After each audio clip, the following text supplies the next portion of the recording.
자, 오늘은 어제 한 분의 임페리아를 비롯한 네 분의 크라운, 그리고 많은 로얄, 스타, 그 다음에 샤론, 다이아몬드, 그리고 판매사 등이 나오셨는데 그분들을 생각하면서 오늘 강의를 준비를 했습니다. 그리고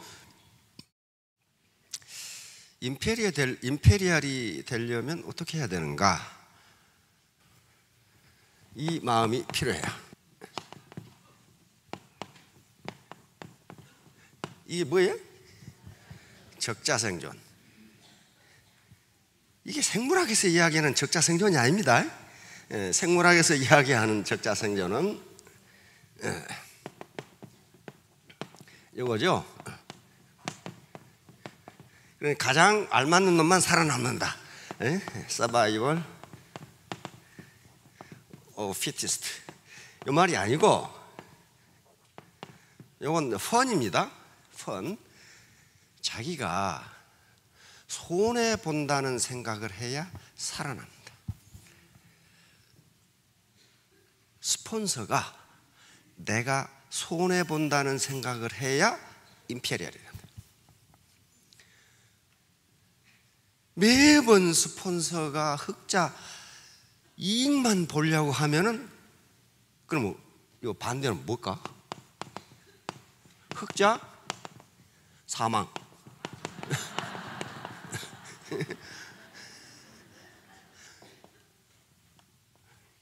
이걸 같은 우리말에 같은 발음을 이용해서 다른 뜻을 강하게 나타나는 것을 펀이라고 합니다. 펀. 언어 유희, 펀. 자, PPT 쪽 보세요. 자, 지금 자본 생산성 소득인데 자본에 대해서 이야기하고 있는 거예요. 근데 자본하면 돈 뭐 이렇게 생각하는데 국가 차원에서 돈은 자본이 아닙니다. 자본은 우리 눈에 보이는 자본, 이걸 유형 자본이라고 그러고, 공장, 이런 건물, 마이크, 의자, 책상, 이걸 자본이라고 그러고, 눈에 보이지 않는 자본이 있어요. 특허권, 저작권, 그 다음에 우리 사람이 가지고 있는 인적 자본, 이게 가장 중요합니다. 아무리 물적 자본을 많이 물려줘도 인적 자본이 없으면 그건 패가망신해요. 예를 들면 BBC에서, 영국 BBC에서 그 복권 당첨자들이 어떻게 사는가를 조사해서 발표한 것이 있어요. 그런데 우리나라 복권은 로또 뭐 10억 그렇게 되지만 외국 복권은 굉장히 많습니다. 액수가 뭐 수백억 되는 것도 있고 수천억 되는 것도 있고 그래요. 그래서 BBC에서 그걸 조사해 보니까 복권 당첨자 중에 절반은 지금보다 행복해졌고 절반은 완전히 거지가 됐더라 그런 말이에요. 그러면 똑같이 복권에 당첨됐는데 어떤 사람은 더 행복해지고 어떤 사람은 더 불행해졌는가 하는 거예요. 그건 인적 자본의 문제입니다. 그 많은 돈을 통제할 내 인격이 되었느냐 안 되었느냐 그 문제예요. 똑같이 돈을 받았는데 인적 자본이 모든 걸 결정합니다. 자, 다음. 자, 애터미 사업의 성공 조건은 흡인력입니다. 마음을 얻는 거예요. 몸을 얻는 게 아니고, 멤버십을 얻는 게 아니고, 그 사람의 마음을 얻지 않으면요 절대로 성공 못해요. 마음을 얻는다는 게 오게 하라, 머무르게 하라, 다시 오게 하라. 이렇게 되면은 성공해요. 이 흡인력, 사람을 끌어당기는 힘, 마음을 얻는 힘인데 이게 인격과 능력이 플러스됐을 때 나타나고, 이게 매력이고, 이게 리더십이에요. 리더십은 뭐 리더십 공부한다고 되는 게 아니에요. 내가 손해를 본다는 생각, 이건 생존해요. 살아남고 커갑니다. 나는 항상 이익만 보겠다. 이건 경제적 이익뿐만이 아니에요. 명예, 권위, 자존심, 계속 이익만 보려고 그래. 이익만.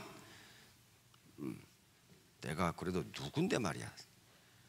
이런 식으로 생각하면 자기가 좀 적자를 보면 되는데, 그러면 멤버십이 늘질 않아요. 자, 그러면 능력은 인지 능력이 있습니다. 이건 IQ와 관계된 거예요. 공부를 얼마나 잘하느냐 하는 거예요. 지식, 암기력, 기억력, 이해력, 판단력 이런 것들인데 요 중요성은 지금 점점 감소되고 있어요. 컴퓨터보다 기획을 많이 하고 계신 분 계시나요? 인공지능이 나오니까 이제 더 할 필요가 없어. 그러니까 과거에는 이 인지 능력을 가지고 사회적 성공 여부가 결정됐어요. 사법고시에 누가 많이 기억해서 잘 쓰냐에 따라서 한 사람은 백수건달, 한 사람은 판검사가 되잖아요. 이게 결정했는데 이게 아니란 말이죠. 이제 비인지 능력이 인간의 사회적 성공 여부를 결정한다고 이제 학자들은 이야기합니다. 인지 능력은 10%밖에 기억 못한다 하는 거예요. 비인지 능력은 인간의 지식과는 관계없이 한 인간이 가지고 있는 인성적 특성이에요. 이게 열정, 용기, 집념, 간절함 이런 것들이 머리 좋다고 되는 게 아니라는 거예요. 이건 개인이 가지고 있는 인성적 특성이에요. 자, 이런 것들이거든요. 이 동그라미가 훨씬 크잖아요. 여기 훨씬 많아요. 이거. 많아. 이런 것들이 전부 지금 자본이에요. 자본이라고요. 그러면 오늘은요, 인간의 측면에서 설명을 드리려고 합니다. 인간의, 다시 말하면 파트너에 대한 사랑. 내가 파트너를 위해서 적자를 보겠다는 생각, 항상 내가 흑자를 보겠다는 생각 말고 이 문제를 가지고 말씀을 드리려고 하는데, 이건 매우 과학적인 연구 결과를 가지고 말씀드리려고 합니다. 자, 인간은 무엇으로 사는가? 가장 중요한 게 깨끗한 환경과 영양이에요. 그렇죠? 그런데 20세기 중반만 하더라도 50년대 60년대만 하더라도 깨끗한 환경과 영양만 있으면 인간은 산다, 그렇게 생각했어요. 그리고 이게 가장 중요하다. 그런데 그렇지가 않다는 게 밝혀진 거예요. 자, 1945년 제2차 대전이 끝납니다. 2차 대전이 끝나고 나니까 전장에서, 그리고 도시에서 2차 대전까지만 해도 도시를 무차별 폭격을 했어요. 그래서 군인보다 더 많은 민간인이 사망을 했습니다. 도쿄도 엄청나게 융단 폭격을 해버려요. 도시를 그냥.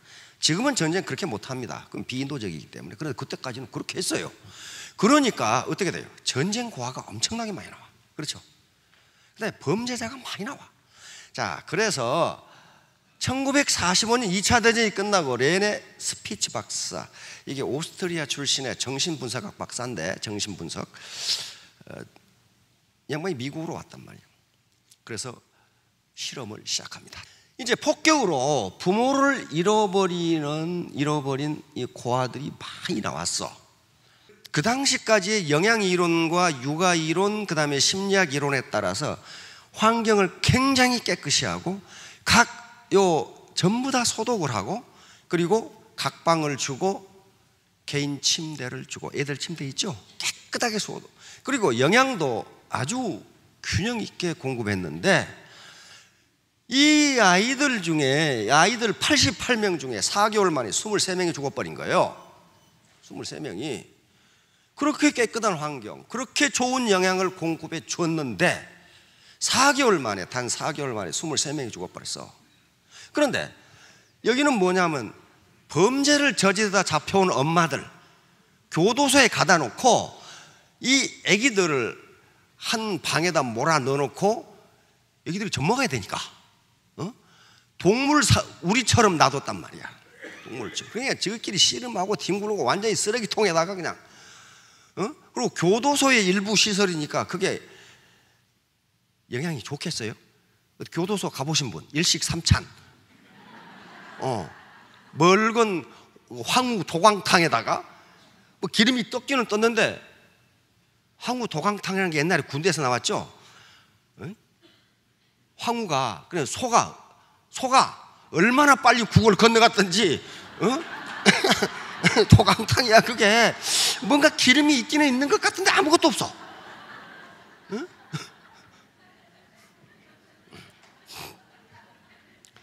그런데 여기는 완전히 동물 우리처럼 되어 있는 애기들 방이었다, 그런 말이야. 씨름하고 뒹굴고 쓰레기 천지에다가 오줌 싸는 놈 별놈이 다 있어. 그런데 여기서는 단 한 명도 안 죽는단 말이야. 그래서 이제 이 스피츠 박사가 인간은 환경, 다시 말하면 보건위생과 영양만으로는 살 수 없구나. 그러면 무엇일까? 인간을 살게 하는 그것이 무엇일까? 무엇이겠어요? 터치입니다. 터치. 스킨십. 스피츠 박사는 인간은 위생과 영양만으로 사는 게 아니다. 인간은 터치가 있지 않으면 죽는다. 이렇게 된 거예요. 터치는 꼭 피부로만 터치하는 게 아닙니다. 애기와 엄마가 눈을 맞추고, 그렇죠? 눈으로 터치하는 거죠. 말을 들으면서, 얘기를 해주면서 귀로 터치하고, 마음과 마음이 터치하고, 이게 없으면 인간은 죽는다. 이렇게 된 거예요. 죽는다. 이때부터 깊은 연구가 시작됩니다. 근데 이 당시의 심리학은 존 왓슨이라고 하는 행동주의 심리학자가 만든 심리학, 이 사람이 미국 정신병리학회 또 회장이었고 심리학 회장이었어요. 어린이는 사랑을 주어서는 안 된다. 이 당시 학문이 그랬다니까. 왜? 그렇게 되면 의타심과 울보를 만들고 독립심이 없어지기 때문에 엄마가 아이를 재울 때도 악수 이상 포옹을 해줘서는 안 된다. 이게 과학 이론이라고 했어요. 그래서 엄마는 젖주는 일 외에는 해서는 안 된다. 이 사람 주장은 뭐였냐면 아이를 낳자마자 엄마한테 뺏어가지고 공동 사육해야 된다. 그러면 굉장히 창의적이고 용감하고 독립적인 아이를 기를 수 있다. 이것이 그 당시 심리학 이론이었어요. 이 사람들이 무슨 나쁜 사람들이 아니고 심리학적으로 육아 이론이 그랬다는 거예요. 그런데 그렇게 했는데 어떻게 했어요? 죽어가더라는 거예요. 죽어가. 이게 이상한데? 이렇게 생각한 거예요. 자, 다음. 드디어 해리 할로우라고 하는 이분이 나옵니다. 사랑의 본질에 관한 연구. 도대체 사랑이란 게 뭐냐 하는 걸 연구하기 시작해. 그런데 왜 이게 굉장히 획기적인 연구냐 하면은 이 당시까지만 하더라도 사랑이라는 주제는 과학 연구의 대상이 아니다. 그렇게 봤어요. 왜? 이건 굉장히 추상적인 것이기 때문에 이건 문학이나 예술, 종교나 철학의 연구 대상이지 어떻게 과학이 무슨 사랑 따위를 연구하느냐 하는 거예요. 그런데 이분이 해리 할로우 박사 위스콘신 대학에 있을 때 이분 역시 심리학자입니다. 심리학자인데 뭘 연구하고 있었냐면은 인간의 행동에 대해서 연구할 때는 반드시 붉은 털 원숭이를 씁니다. 붉은 털 원숭이라는 그 영장류 원숭이를 써요. 왜냐하면 그 붉은 털 원숭이와 인간의 유전자가 96%가 같아. 4%가 달라. 그렇기 때문에 이 영장류를 가지고 실험을 해보면 인간이 이런 상황에서는 이렇게 반응하는 걸 알 수가 있어. 그걸 실험을 한 거예요. 그러면 이분도 이 당시 미국의 심리학자니까 어떻게 생각했냐면은 원숭이를 낳자마자 엄마한테서 분리해. 그래가지고 아주 깨끗한 환경, 아주 균형 잡힌 영양을 공급해 주면 원숭이가 건강하게 클 거다. 왜 엄마에서 분리했느냐? 엄마 밑에 있으면 새끼가 여러가 있어가지고 저끼리 싸워서 상처를 받는다 그런 말이에요. 저끼리 계속 싸우니까. 그리고 엄마한테서 나쁜 세균이 옮아서 새끼 원숭이가 건강하게 되지 않으면 실험하는데 지장이 있기 때문에 바로 낳자마자 새끼 원숭이를 엄마한테서 분리해가지고 깨끗하게 길렀어. 그런데 이 할로우 교수가 그렇게 하다 보니까 이상한 현상을 발견한 거야. 그렇게 깨끗하게 해주고 그렇게 잘 먹여줬는데 원숭이들이 죽어가는 거예요. 죽어가. 그런데 죽지 않은, 그렇게 격리해서 키웠던 원숭이 중에 죽지 않은 놈이 있었는데 죽지 않은 놈도 이상하다는 거야. 요 애들을 다시 성장한 후에 자기 엄마한테 갖다 주고 무리에 넣어줬더니 굉장히 폭력적으로 나오거나 안 그러면 자폐 증상을 보이거나 그 다음에 이성을 보고도 짝짓기를 거부하거나 그러다가 홀로 외톨이로 살아가더라는 거야. 분리해서 분명히 잘해줬는데, 그래서 인간이 사는 데는 영양과 환경 말고 뭔가 따로 있다, 이렇게 생각하는 거예요. 뭔가 따로 있다. 그래 놓고 드디어 미국을 깜짝 놀라게 아주 충격을 줬던 실험을 시작합니다. 대리모 실험을 시작합니다. 자, 대리모라는 게 요 인형을 두 개를 만들었어요. 하나는 요 철사로 만든 인형이고 또 하나는 헝겊으로 만든 인형인데 그 모양은 전혀 원숭이를 안 닮았어. 아무렇게나 그냥 만들어서 해놨어. 그런데 요 철사 인형에는 뭐가 달려있냐면 여기 젖꼭지가 달려있어. 철사 인형에는 이걸 빨면 우유가 나오도록 돼 있다, 그 말이야. 이걸 먹여줘. 그 다음에 헝겊 인형에는 아무것도 없어. 아무것도 없어. 그런데 이 두 개의 인형을 놔두고 원숭이들을 하나하나 집어넣는데 철사 인형으로는 한 마리도 안 간다. 왜? 여기에 지금 먹이를 주는데 안 간다, 그런 말이야. 안 가. 그리고 전부 다 헝겊 인형만 껴안고 있어. 헝겊 인형만 껴안고 있어, 이렇게. 그리고 헝겊 인형하고 장난을 쳐. 코를 비틀어 본다거나 꼬집어 본다거나 이렇게. 배가 고프면 철사 인형에 가서 젖을 빨아먹는데 다리는 헝겊 인형에 놔둬. 언제든지 온다, 그 말이야. 이거 먹고 온다, 이 말이야. 절대로 안 가, 헝겊 인형. 철사 인형에. 그럼 뭐예요? 생리적 욕구, 다시 말하면 배고픔을 해결해 주면 따를 줄 알았는데 따르지 않는다는 거예요.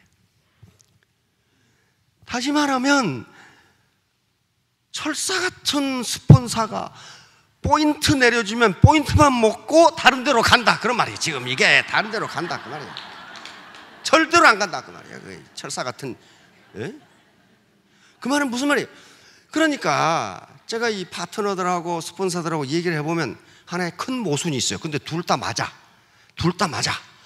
스폰서는 내가 그렇게 후원을 해줬는데 파트너는 나는 후원을 받은 적이 없다고 그러거든. 누가 거짓말이에요? 다 참말이에요. 스폰서는 후원을 해줬어. 근데 파트너는 받은 적이 없어. 왜 그래? 파트너한테 물어보면 지 좌우 맞추려고 해줬지 나를 위해서 해준 게 아니라는 거야. 그것이 무슨 놈 후원이라는 거야. 그게 저를 위해서 한 건데, 마음이 따뜻한다는 건 뭐예요? 내가 손해를 본다고 하는 생각을 갖지 않으면 파트너들은 바보가 아니라는 거예요. 겉으로 무슨 아름다운 미소를, 따뜻한 미소를 짓는다, 전혀 관계없어요. 전혀 관계없어. 이게 원숭이 얼굴을 아무렇게 만들어놔도 따뜻한 헝겊 인형에 가면 100% 가버리는 거예요. 절대로 안 간다. 절대로 안 가. 그러니까 마음을 주지 않는다는 거예요. 따뜻하지 않으면. 자기가 항상 이익 보겠다고 권위나 찾고 명예나 찾고 내가 직급이 뭔데 그 조금 손해보면 되는데 그 손해를 안 보려고 그래. 그러면 이 꼴을 당한다, 그 말이에요. 이건 더 험악해. 이제 이 헝겊 인형이 난폭한 짓을 하면은 철사 인형으로 가지 않을까? 왜? 철사 인형은 포인트를 내려주잖아, 지금. 그렇죠? 제품도 내려주고 포인트도 내려주고 지금 내려주고 있어. 언제든지 빨기만 하면 좋아. 여기서 여기 달아났잖아요. 여기 젖꼭지 달아났잖아요. 여기요. 이 자식은 여기가 젖꼭지가 있는데 요거 품고 있어, 지금. 이거 100% 다 그래. 여기가 젖꼭지가 있는데 여기 붙어 있어, 지금. 안 가요. 그래서 헝겊 인형에 갈 때 헝겊 인형이 학대를 하도록 했어요. 헝겊 인형에 달라붙으면은 아주 얼음물을 갖다 퍼부었어. 그래도 헝겊 인형으로만 가. 얼음물을 퍼부어도. 그래서 이번에는 헝겊 인형에다가 바늘을 달았어. 바늘과 송곳을 달았어. 그런데 이 새끼 원숭이가 바늘에 찔려서 피가 펄펄 나면서도 헝겊한테만 가. 심지어는 지금은 그런 실험하면 그건 구속됩니다. 송곳에 찔려서 원숭이가 죽어. 죽는데도 헌금한테만 가.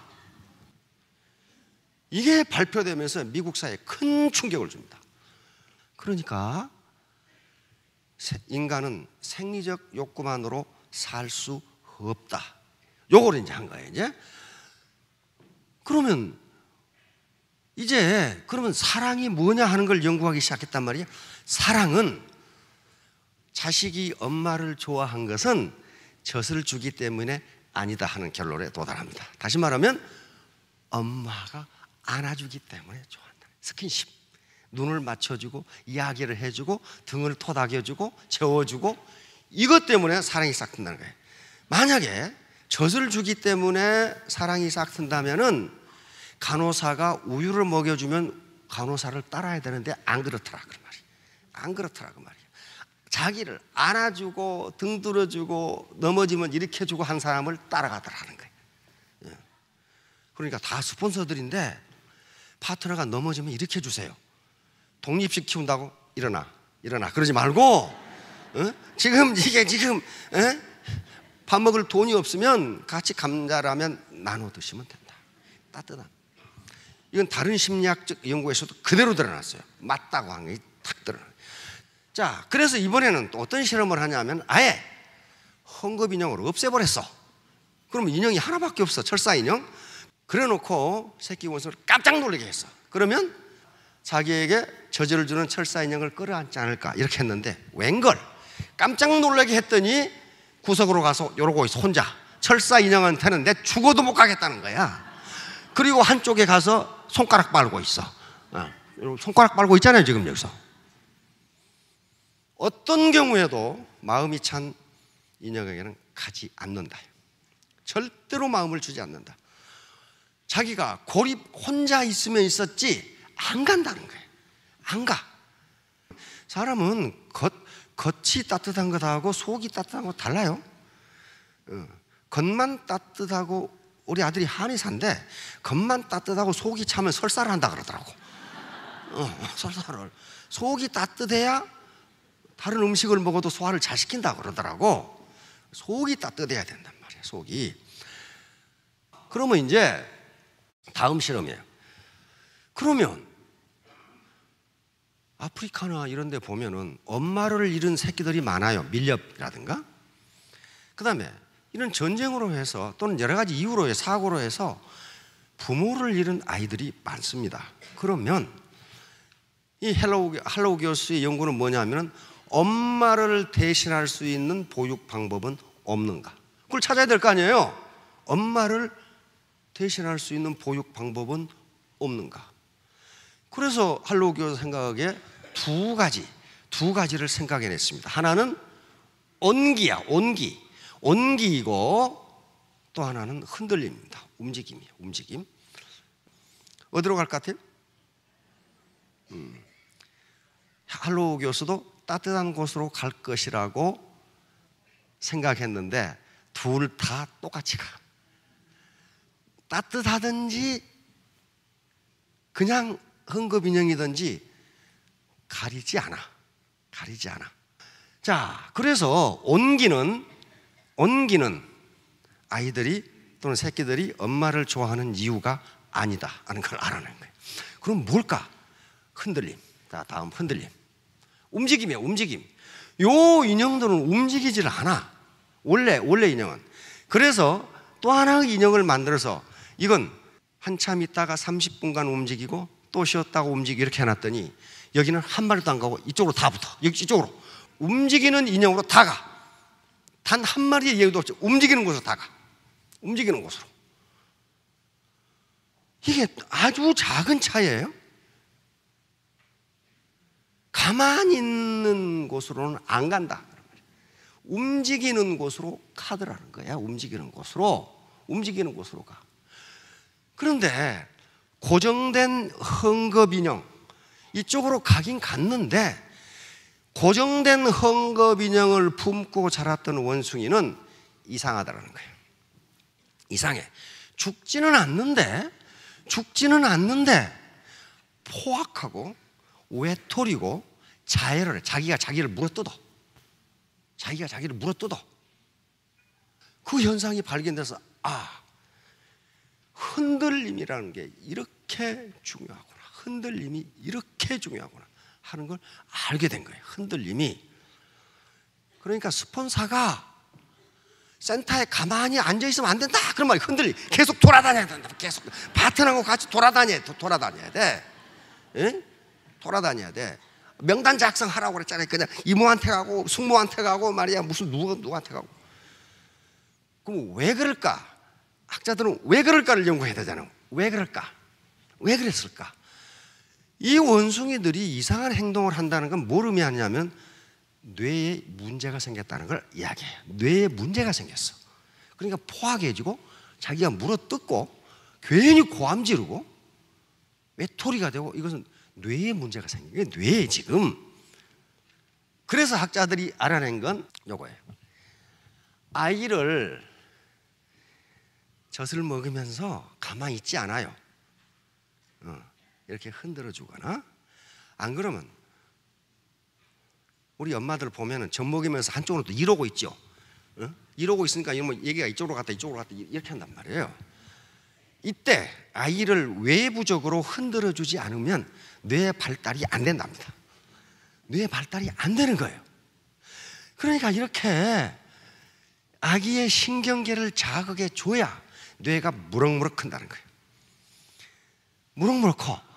그러니까 안고 돌아다니고 업고 돌아다니고, 이때 아기를 움직이죠.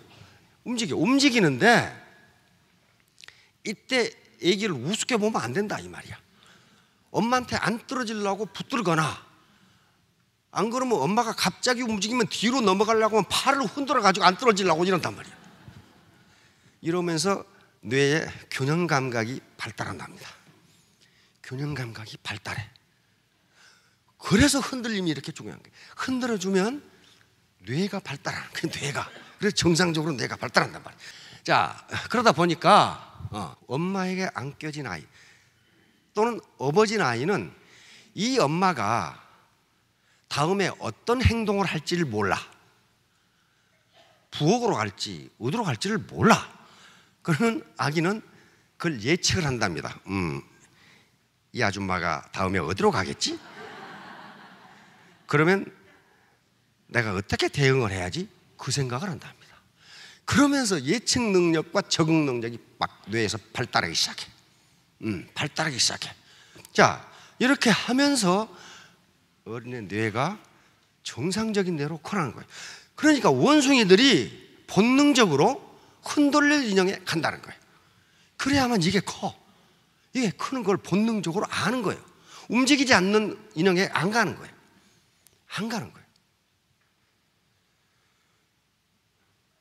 그러니까 가만히 있는 스폰서는 라인이 크겠어요, 안 크겠어요? 계속 같이 만나고, 그게 타치거든요. 스킨십이란 말이. 꼭 만나서 악수를 한다는 거, 그거 말고 같이 눈을 맞추고 이야기를 들으면서 귀로 터치하고, 먹으면서 같이 감자라면 먹으면서 또는 믹스커피 마시면서 입으로 터치하고, 이렇게 계속적으로 결국은 마음과 마음, 하트 투 하트, 마음과 마음이 터치해야 거기서 사랑이라는 것이 나온다고 결론을 내립니다. 나온다. 절대로 터치가 없이는 사랑은 되지 않는다. 먹여주고 입혀주고 한다고 되는 게 아니다 하는 걸 미국 심리학에서 발표를 합니다. 이 발표가 있은 뒤로 미국의 육아법이 완전히 바뀝니다. 완전히 바뀌어요. 우리가 틀렸네. 이렇게 바뀌는 거예요.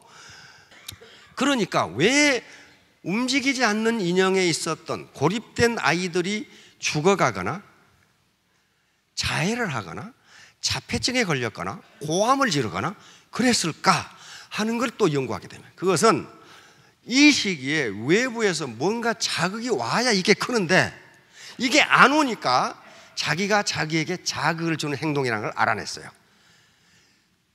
자기를 깨물고 칼로 긋고 하는 것이 외부 자극이 있어야 이게 큰다는 거예요.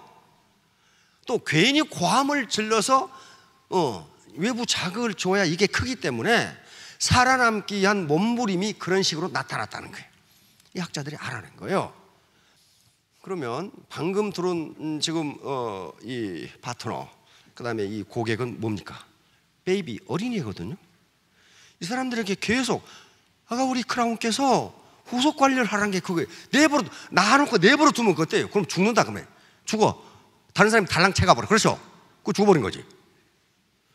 후속 관리를 해주는 게 터치, 스킨십, 터치. 그렇게 해야 이 사람이 정상적으로 큰다. 정상적으로. 그걸 이 실험 가지고 밝혀낸 거예요. 밝혀냈어. 그래가지고 미국 심리학계가 발칵 뒤집혀가지고 육아법도 다 바뀌기 시작해. 육아법이 틀렸네. 자, 해리 할로우 박사의 결론입니다. 아기에게 사랑이 필요하는 것, 자신을 따뜻하게 안아주고 얼러서 달래주는 존재가 꼭 필요하다. 그러니까 전부 다 스폰서들인데 파트너가 이 떼쓰고 고함 지르고 물어 뜯고 그러면 뜯어먹으려고 그러면 이 뇌 발달이 잘못됐구나 하고 좀 흔들어주라고. 흔들어 계속 데리고 돌아다니면서 같이 파트너도 만나고. 근데 그 실험을 했어요. 움직이지 않는 인형의 큰 원숭이들을 흔들리는 인형에 키웠더니 몇 개월 뒤에 정상적으로 돌아오더라는 거예요. 정상적으로 돌아와. 그러니까 지금까지 맨날 좌절만 겪고 했던 파트너들이 올 거란 말이에요. 그 사람들은 괜히 물어뜯고 시비하고 그럴 수가 있어요. 그걸 인정하라는 거예요. 인정하고 데리고 돌아다니세요. 데리고 움직여. 가만히 있어가지고 논리로서는 인간을 절대로 설득할 수 없습니다. 논리는 설득 안 당해요. 논리로 자기가 밀리면 더 화를 내. 그러니까 어떻게 하는 수밖에 없어. 입 꼭 다물고 데리고 돌아다니는 수밖에 없어. 데리고. 자, 그러니까 따뜻하게 안아주고 젖가슴으로 품어주고 얼러서 달래주고 아기와 대화하듯이 이야기를 들려주고 등을 토닥거려 재워주는 등의 이런 터치, 눈으로 터치, 피부로 터치, 입으로 터치, 귀로 터치, 요게 사랑의 근원이라는 걸 알아낸 거예요. 다시 말하면 전만 준다고 사랑이 싹 트는 건 아니고 정이 들은 것은 아니다 하는 결론에 도달합니다. 다시 말하면 포인트하고 제품 내려준다고 스폰서를 존경하는 건 아니다, 좋아하는 건 아니다 하는 결론이 탁 나온다. 자, 결론. 자, 마크 샌번, 이건 세계적인 자기개발 강연자이고 베스트셀러 작가입니다. 우체부 프레드라는 책에서 이 세 가지 결론을 딱 내립니다. 당신이 인생에 성공하고 사업에 성공하고 싶다면 날마다 이걸 저녁마다 생각하고 외워라. 그렇게 해놨어요. 자기 경험에 따라서 한 거죠. 첫째, 뭐라 했어요? 일보다 사람을 먼저 배려하라. 사람. 그러면 사람을 배려하면 일이 안 된다는 게 아니고 일이 더 잘 된다. 그런 말이에요. 지금 일이 더 잘 된다. 그 다음에 이건 뭐예요? 돈으로 승부하겠다는 생각을 버려라. 이게 안 되더라는 거야. 다시 말하면 항상 나는 흑자만 봐야 되겠다는 생각을 하지 말라는 거예요. 내가 적자를 볼 수도 있다는 생각을 하면 마음을 얻을 수 있다. 그 다음에 마지막으로 뭐예요? 어제는 어제일 뿐 오늘은 새로운 날이다. 자, 지금까지 여러 가지 삶이 불만스러웠다면 이제 새로운 날입니다. 새로 시작하면 돼요. 새로 시작하면 되는데 특히 이 네트워크 사업은 사람의 마음을 얻는 것이 전부입니다. 그때 잊지 마십시오. 적자, 생존, 흑자, 사망이. 그건 분명합니다. 자, 3년 후, 5년 후에 모두 로얄 마스터가 되시기 바랍니다. 예, 감사합니다.